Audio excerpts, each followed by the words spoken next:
네, 아침 이슈 시간입니다. 먼저 오늘의 이슈 살펴보도록 하겠습니다.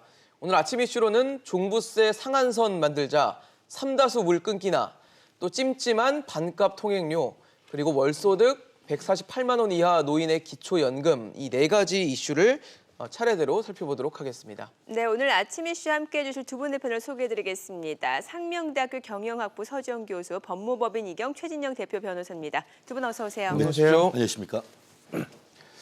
사실 지난주 이제 12.16 부동산 대책 거기다가 공시가격 개편안을 발표한 이후에 종부세가 되게 굉장히 뜨거운 감자가 된 상황입니다. 너무 이제 많이 인상되고 세부담이 커지다 보니까 논란이 되고 있는데 이해운 의원, 바른미래당 이해운 의원이 이 종부세 상한선을 두는 종부세법 개정안을 대표 발의했더라고요. 예, 그 22일 날 그 바른미래당 이해운 의원이 그 12월 16일 부동산 관련 대책해가지고 예. 이제 정부가 발표한 세금 부담이 좀 과하다는 거에 대해서 이의를 제기하면서 네네.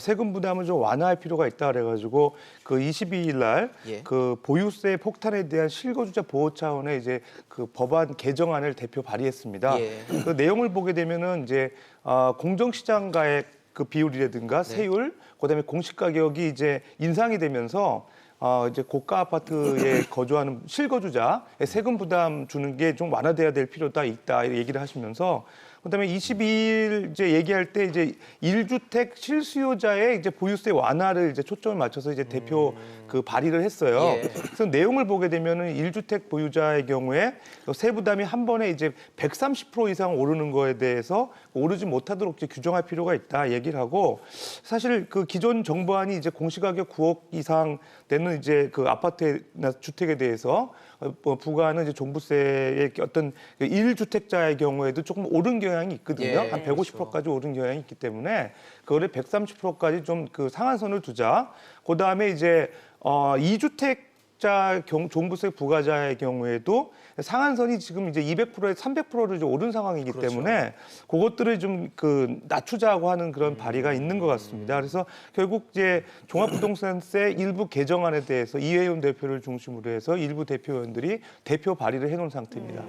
그러니까 한 번에 130% 이상 종부세가 오르지 않도록 상한선을 두자라는 건데 그 밖에도 고령자라든지 장기주택 보유자들을 위한 예외 규정도 좀 들어가 있죠. 그렇습니다. 지금 말씀하신 것처럼 그 취지가 뭐겠습니까? 연세 드신 분, 이런 분들 같은 경우에는 다른 들어오는 수입이 없지 않습니까? 예. 근데 가만히 앉아가지고 수익이 없는데 세금이 늘어나면은 이분들은 어떻게 하느냐 이런 것에 대한 어떤 반성적 고려인 것 같은데요. 지금 말씀하신 것처럼 그 개정안은 60세 이상 고령자 그리고 또 5년 이상 장기주택 보유자에 대한 이 공제율을 높이고 있는데 구체적으로 70세 이상 같은 경우에는 기존에 30%에서 40%로 또 보유기간이 20년 이상의 경우에는 공제율 70%까지도 확대하고 있는 것 같은데요. 아시다시피 지금 종부세 같은 경우에는 이른바 미실현 이익에 대한 과세 아니겠습니까? 그렇죠. 가만히 앉아 있는데 거기에서 무슨 그 이익이 더 나는 것도 아니고 그저 이 가지고 있는 사람들 같은 경우에는 가지고 있다는 죄밖에 없는 것인데 자기가 어떻게 이 그 아파트 가격을 올리는데 무슨 역할을 했던 것도 아닌데 여러 가지 사회적 요건 내지는 정부의 어떤 잘못된 정책으로 인해 가지고 내가 가만히 앉아서 내 주머니에서 돈이 나간다 생각을 한다고 하면은 좀 황당할 수밖에 없는 그런 거 아니겠습니까? 그러한 점을 지금 그 이해운 의원이 좀 그 고려를 했는 것인데 과연 이 법이 통과될 것인지에 대해서 좀 지켜봐야 될 것 같습니다. 네. 사실 정부의 규제가 최근 다주택자들을 좀 일부 코너로 몬다, 이렇게 불리하게 너무 압박한다라는 지적이 있었는데 이번 개정안에는 좀 숨통이 트이는 부분이 있더라고요. 예, 다주택자라고 하더라도 정부 정책이 이제 갑작스럽게 변경할 때 이제 그 주택을 처분할 수 있는 시간을 주기 위해서 세 부담이 됐을 경우에 1년 정도의 어떤 유예 기간을 두자. 그게 이제 핵심인데요. 실제로 이제 우리나라 부동산 그 정책을 보게 되면은 1년에도 수십 차례씩 나오는 경향들이 있고요. 예. 부동산 가격이 이제 오르면은 이제 어떤 특정 일자를 발표를 가지고 이제 정부 그 대책명을 붙여가지고 발표를 많이 하거든요. 예. 그러니까 그 사실 그 실수요자 입장에서는 자기가 이제 주택을 매매했을 때 가격이 그게 고가로 매매하지 않은 분들도 있어요. 그렇죠, 예. 근데 그동안에 이제 모르는 사이에 주택 가격이 많이 올랐는데 그렇죠. 어느 날 갑자기 이제 정부가 12월 16일자로 해서 부동산 대책 발표하겠다 그래가지고 보유세를 갖다가 일정 상당 올린다든가 이럴 때 그냥 세부담이 이제 커지는 거죠. 아까 그 변호사님 말씀하신 바와 같이 미실현 이익이거든요. 예. 그러니까 기분은 좋을지 모르지만 실제로 이제 현금 흐름이 이제 나한테 들어온 게 아닌데 네. 세금을 보유세를 많이 매기는 건 좀 문제가 있다는 생각인 것 같고요. 그래서 이제 그렇다 그러면 이제 보유세가 많이 나가니까 어쨌든 주택 처분 시간을 주기 위해서 1년 동안 최소 유예 기간을 두는 거는 비교적 합리적인 그런 안이 아닌가 생각이 됩니다. 네. 자, 이제 문제는 이 개정안이 또 국회를 통과해야 된다라는 건데 이혜훈 의원이 이제 바른미래당 소속 아니겠습니까? 그럼 표 대결에서 이제 민주당을 이길 수 있을지도 궁금해지고 또 다른 야당과는 어느 정도 합의가 이루어진 건지도 궁금해지거든요. 저는 결론적으로 이와 같은 그 정부의 종부세 인상안이 통과될 수 있을지 여부가 오늘 날씨처럼 안개 속이다 이렇게 얘기하고 싶습니다. 아시다시피 내년 4월 달에 총선이 있습니다. 그렇죠. 근데 총선을 앞둔 상태에서 여당조차도 이 증세하는 것에 내부적으로 좀 과연 이래도 되는가 하는 비판이 있다고 합니다. 그리고 지금 서울 같은 경우에는 이 종부세 내는 사람들이 100만 명이 지금 서울에 있다고 합니다. 그렇다고 하면은 사실 적게는 한 1,000표, 많게는 5,000표 내에서 당락이 갈려지는 이런 서울 같은 경우에 과연 정부, 청와대가 밀어붙이고 있는 이와 같은 종부세 인상안을 과연 이 통과시켜 줄지 여부에서 상당히 그 정부 여당 그리고 또 여당 내에서도 약간 문제가 있는 것 같은데요.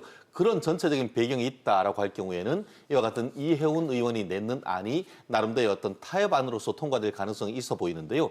말씀드렸듯이 전체적인 어떤 청와대의 이 종부세를 통한 어떤 수요 억제 이런 부분은 취하면서 또 이로 인해서 연세 드신 분들 또 장기간 어떤 임의로 보유하고 있던 분들에 대한 세금은 미세 조정하는 이런 방향이라고 한다고 하면은 어떻게 보면 이번 20대 국회가 끝나기 전 5월 달 전에 또 통과될 가능성도 있긴 있습니다만 한 가지 가장 큰 변수가 말씀드린 것처럼 내년 총선이 아닐까 예. 생각을 합니다.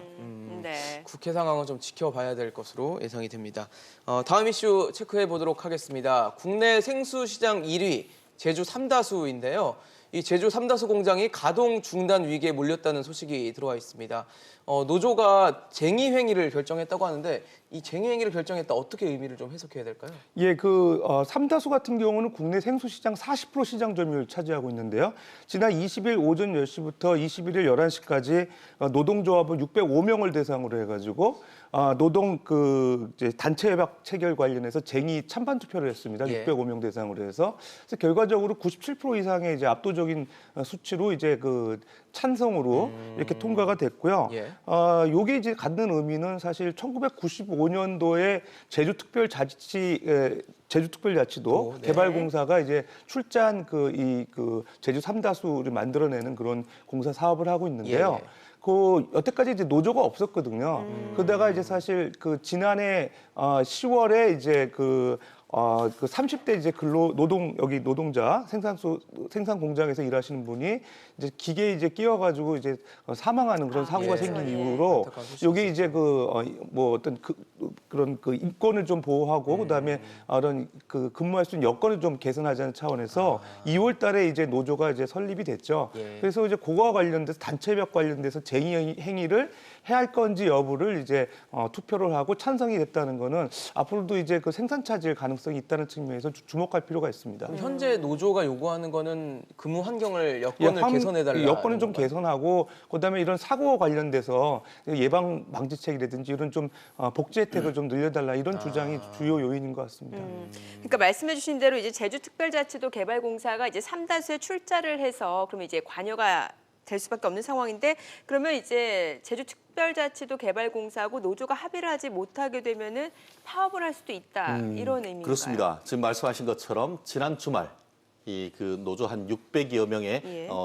노조원들에 대해서 이 파업 찬반 투표를 물었는데 97%가량 거의 압도적인 그렇네요. 숫자로 해서 네. 이 노조에 대해서 파업하는 것에 대한 일단 찬성을 했다고 합니다. 그렇다고 노조원들에 대한 투표가 있다고 해서 바로 들어가는 것은 아니고 예. 제주지방노동위원회에 이 사건에 대해서 조정 의견을 물었다고 합니다. 그리고 사실 그날이 바로 오늘이나 내일 정도 될 것 같은데요. 그 결과를 보고 만족스럽지 못할 경우에는 최종적으로 이제 노조 내부의 절차를 거쳐서 파업으로 들어간다라고 해서 오늘 내일 있을 제주지방노동위원회 조정 결과에 대해서 우리가 관심을 가져야 될 것 같은데요. 만약에 이 부분에 대해서 지금 내부적으로는 뚜렷한 어떤 개선책이 나오지 않을 경우에는 사실 97% 정도의 압도적인 찬성률이 나왔다고 하면은 노조 지도부로서도 이 파업으로 안 나갈 수 없는 상태인데 아까 말씀드린 것처럼 이 부분에 있어서는 처우 개선이 상당히 중요한 것 같습니다. 지금 그쪽 노조 측에서의 그 얘기에 따르면은 전국 공기업 대비 이 급여 수준이 사실 20년 차 되는 그 4급 직업 같은 경우에는 5천만 원이 채 되지 않는다고 합니다. 그것은 다른 공기업 대비 월급이 한 20% 이상 낮은 그런 수준이라고 하기 때문에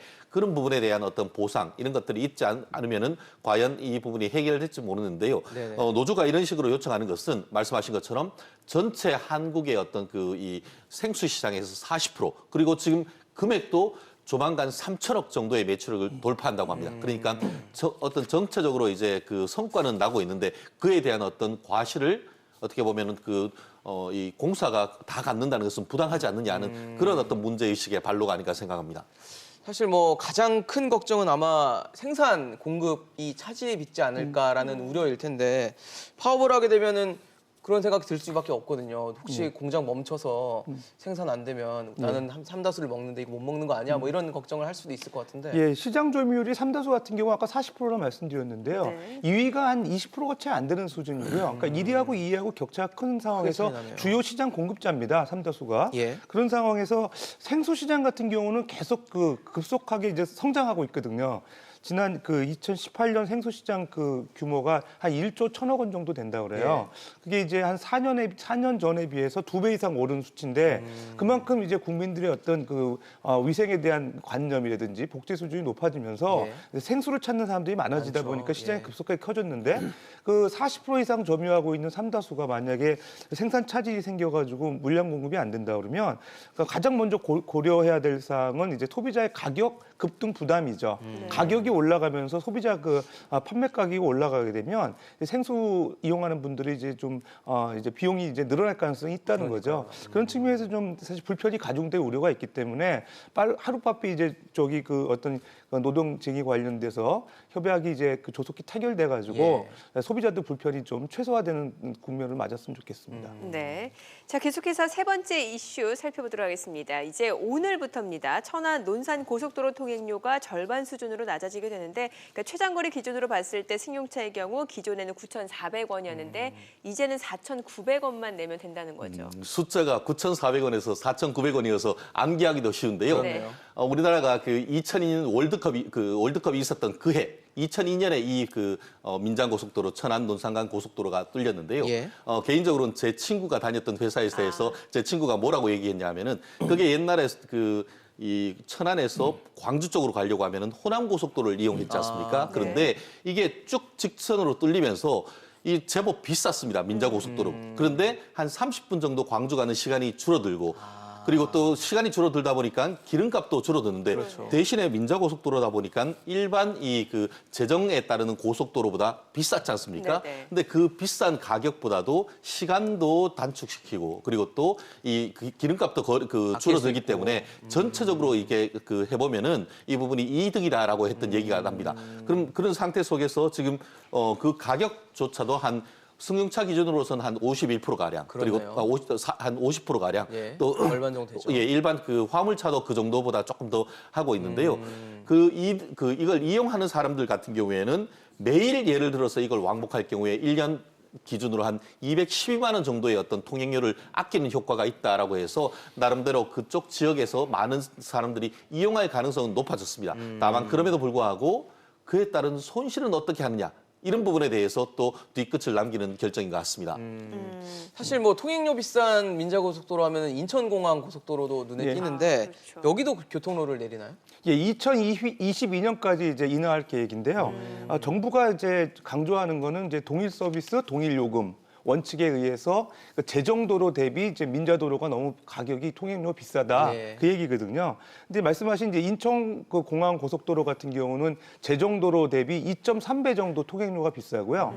그러니까 그게 이제 대구 부산 간 고속도로 한 2.3배 정도 되는 거하고 동일한 수준이고요. 그다음에 서울 춘천이 한 1.8배. 그다음에 이제 가장 비싼 데가 그 인천대교입니다. 2.89배로 제정도로 대비 통행료가 가장 비싼데요. 결과적으로는 이제 세 번째로 비싼 그 인천공항 고속도로가 이제 2022년까지 통행료가 인하될 계획으로 지금 발표가 됐고요. 네네. 결과적으로는 이제 동일 서비스를 받는데 왜 민자도로가 이렇게 비싸냐는 여러 가지 소비자 불만도 있고 정부의 어떤 그런 복지 정책 차원에서 이제 그 민자도로의 그 좀 과도한 통행료가 인하될 거로 이제 예고되고 있습니다. 자, 이제 뭐 고속도로 통행료가 싸진다. 좋긴 한데 뭔가 좀 찜찜하다라는 말이 있어요. 이게 배경이 뭘까요? 그렇습니다. 한마디로 이 부분에 대해서 어떤 소비자 후생, 어떤 도로에 따르는 공공성 강화 그런 취지는 충분히 이해를 합니다만 네. 그렇다고 한다고 하면은 그 결과에 따르는 이 공기업 부실화는 어떻게 해결할 것인가 이 부분이 있지 않습니까? 실질적으로 지금 여러 우리나라에 공사가 있는데 그 중에서 지금 그 도로공사 같은 경우에는 빚만 한 28조 해서 우리나라에서 공기업 중에 빚이 네 번째로 많은 그런 곳이라고 합니다. 실제 최근 같은 경우에는 어땠습니까? 그 추석이나 설날 때 통행료 완전 면제. 무료죠. 예. 그걸로 해서 한 1,000억 정도 손실이 있고 그리고 또 최근에 보면은 도로공사의 이제 이 그 요금 수납원 이 부분을 정기적으로 하면서 연 한 600억. 그래서 그 정도 되는데 이 정도 최근에 이 제도에 따를 경우에는 결국 앞으로 한 12년 동안 1조 6천억 원 정도의 또 손실을 떠안을 수밖에 없는 그런 상태인데 그렇게 되면은 그에 따르는 공기업 부실화 이 부분에 대해서는 결국 돌고 돌아서 지금은 내 주머니에서 돈이 적게 나가는 것 같지만 네. 돌아서 결국은 어떤 부실화될 경우에는 또다시 세금으로 이 부분을 메꿔야 되는 그런 어떤 배경이 있기 때문에 과연 이러한 정책적 방향 자체에 대해서 정당한지에 대한 어떤 나름대로의 어떤 좀 더 그 깊은 반성이 있어야 되는 것이 아닌가. 특히 이 부분은 내년 선거를 앞두고 네. 최대한 어떻게 보면은 이 부분에 대한 포퓰리즘이 아닌가 이런 비판적 견해도 적지 않은 것 같습니다. 사실 민자고속도로 세운 이유 아마 수익성 때문일 텐데 지금 보면은 뭐 상황을 봤을 때는 애물단지 같은 느낌이 좀 들거든요. 예, 재정 절감 그 목적으로 사실 도입이 됐죠. 예. 민자고속도로가. 근데 이제 결국은 세금 축내고 있는데 중요한 거는 이제 그 통행료가 비싸다는 정부의 판단이 네. 사실 민자 그런 회사를 유치해 가지고 먼저 통행료 인하되는 부분만큼 이제 보존을 해주고 그다음에 이제 그 유료도로 관리권을 이제 확보해서 그만큼 예. 이제 투자한 거를 뽑아내면 되는데 실제로 이 민자 회사가 없다는 거예요. 신청하는 민자 회사가 없다는 거예요. 그러니까 가장 이제 좀 쉬운 공기업인 이제 도로공사를 선임을 해가지고 이제 통행료 인하되는 부분에 대해서 먼저 이제 그 한 1조 5천 정도를 이제 선투자하고 네네. 그다음에 그 이제 2032년인가요? 그때 되면 이제 그 이제 민자 사업 종료가 되니까 그 이후에 유로도로 관리권을 확보해서 그 투자한 만큼 뽑아내라는 거죠. 근데 사실은 지금 그 지방 공기업으로서 그 서울 도로공사 같은 경우는 빚이 많아가지고 그 재정이 안 좋은 상태거든요. 그러니까요. 근데 이제 무리하게 이렇게 그 선투자하는 대상이 됐을 때 결국 그 공기업이 부실화됐을 때 세금이 축나는 가능성이 있기 때문에 이것도 한번 좀 생각해봐야 될 문제가 네. 아닌가 생각이 됩니다. 네. 자, 저희 아침 이슈 마지막 내용 좀 살펴보도록 하겠습니다. 노인 기초연금에 대한 내용인데요. 기초연금 대상자를 선정할 때 이제 대상자인 노인의 소득이 기준이 됐었는데 그 소득 기준이 상향 조정됐다라는 거죠. 그렇습니다. 소득 하위 20%에서 이제는 소득 하위 40%로 해서 그 대상이 굉장히 2배 이상 늘게 됐다 이런 것이죠. 예. 실제로 최근 같은 경우에는 우리나라가 급격한 고령화를 거치면서 고령화를 건 좋습니다만 고령화에 따르는 이 노후 대책이 준비되지 않았지 않습니까? 네. 그러다 보니까 지난 그 박근혜 전 정부 때 이와 같은 기초연금이 도입됐고 지금 이번 정부에 들어서는 그와 같은 고령자에 대한 그 기초연금을 전체적으로 높이는 그런 상황이었는데요. 말씀드렸듯이 그 목표가 지금 기준이 20%에서 40%로 늘어나면서 그 대상도 상당히 늘어나고 그리고 또 그 금액도 지금 조만간 한 30만 원 정도 해서 이제 그 늘릴 것 같은데요. 최종적으로 노인 단독 가구 같은 경우에는 월 소득 그 137만 원에서 이제 네. 올리면은 148만 원. 그렇네요. 그리고 노인 부부 가구 같은 경우에는 월 소득 219만 2천 원에서 236만 8천 원으로 인상하게 됐다는 그런 평가인 것 같습니다. 그러니까 원래는 이제 기초연금이라는 게 좀 소득이 없는 저소득 가구의 노인들에게 지원을 하겠다는 건데 이제는 소득이 좀 있어도 기초연금 주겠다라는 내용인 것 같아요. 왜 이렇게 배경을 정했을까요? 기초연금 선정 기준액이 사실 65세 이상 노인 중에서 기초연금 수급자가 한 70%가 되도록 설정하는 기준이 있습니다. 그러니까 정부가 매년 그 전체 노인 인구의 어떤 그 소득 분포라든지 임금 상승률, 그다음에 뭐 집가, 물가 상승률 이런 걸 고려해가지고 예. 매년 이제 그 소득 수준을 결정을 합니다. 그러다 보니까 이제 최근에 발표됐던 그런 그 137만 원에서 148만 원, 뭐 부부 가구의 경우에는 219만 2천 원에서 236만 8천 원으로 이렇게 올랐죠. 예, 올렸죠. 그러다 보니까 가장 문제는 기존에 잘 받고 있던 기초연금을 소득 수준이 올라가면서 못 받는 분이 생길 수 있다는 그럴 수 거죠. 있죠. 그게 사실 좀 문제인데 어쨌든 정부는 기초연금 수급자를 70%를 딱 정해놓고서 여러 가지 물가 상승률이나 그런 어떤 경제 환경 변화를 가지고 조정하겠다고 하는데 거기에서 이제 불이익을 보는 분들 이런 분들에 대한 어떤 그 보완이 보완책이나, 필요하지 않을까 생각이 됩니다. 네. 자, 그럼 기초연금 이제 신청을 해야 받을 수 있는 연금인데 내가 기초연금을 받을 수 있는지 또 어떻게 알아보고 어떻게 신청할 수 있는지 방법을 좀 알려주세요. 요즘 어르신들은 젊은 사람들 못지않게 휴대폰으로 하고 하는데요. 말씀하신 것처럼 기초연금 수급 휴대폰에 딱 한번 찍어 보세요. 그러면은 관련해서 이제 그 보건복지부에 있는 것으로 바로 연결이 되는 것이고 거기에서 그 쉽게 확인할 수 있는데요. 예. 실제 제가 그 며칠 전에 들은 그 정보에 따르면은 본인이 기초연금 수급 대상자를 모르고 신청하지 못한 케이스가 굉장히 많다고 합니다. 예. 그렇기 때문에 지금 특히 이제 그 이 방송을 보시는 어르신들 중에 그 연세가 65세 넘으신 분 같은 경우에는 본인 스마트폰으로 해서 확인할 수도 있고 아니면은 동사무소나 이런 데 가서 하면은 요즘 생각보다 이 그 공공적 서비스가 굉장히 쉽습니다. 네. 그래서 다른 어떤 것보다 내가 연세만 된다고 하면은 신청 대상인지 확인하는 적극적 노력이 여기에 가장 필요한 것이지 뭐 어디에 가서 어떻게 하느냐 그보다는 내가 확인하려고 하는 그 노력 그것이 제가 생각하기에는 가장 큰 어르신들한테 대한 도움이 되지 않을까 생각을 합니다. 네, 네. 뭐 주민센터나 면사무소, 읍사무소 같은 데 가서 신청하실 수도 있고 또 온라인이나 모바일로도 신청이 가능하다고 하니까요.